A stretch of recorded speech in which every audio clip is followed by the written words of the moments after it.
শহরে নানা রকমের মেলার আনাগোনা লেগেই থাকে। তবে প্রতি বছর যে মেলা ঘিরে বাঙালির উৎসাহ উদ্দীপনা চোখে পড়ার মতো থাকে তা হলো বইমেলা।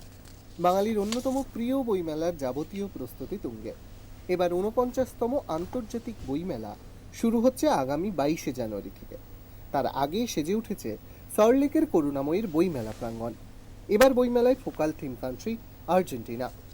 উদ্বোধনী অনুষ্ঠানে উপস্থিত থাকবেন আর্জেন্টিনার সাহিত্যিক গুস্তাভো কানজাব্রে, ভারতের আর্জেন্টিনার রাষ্ট্রদূত মারিয়ানো কাউসেনো, সাহিত্যিক অমিতাভ ঘোষ, চলচ্চিত্র পরিচালক গৌতম ঘোষ সহ আরও অনেকে। বইমেলায় এবারের অন্যতম আকর্ষণ আন্তর্জাতিক প্যাভিলিয়ন। সেই কথাই তুলে ধরলেন গিল্ডের সাধারণ সম্পাদক ত্রিদীপ কুমার চট্টোপাধ্যায়। আমাদের এই বইমেলার এবারের অবশ্যই অন্যতম প্রধান আকর্ষণ আমাদের আন্তর্জাতিক প্যাভিলিয়ন, যার মধ্যে চায়না, চীন 2011 পরে প্রথম অংশগ্রহণ করছেন, ইউক্রেন এই প্রথম বইমেলায় অংশগ্রহণ করছেন।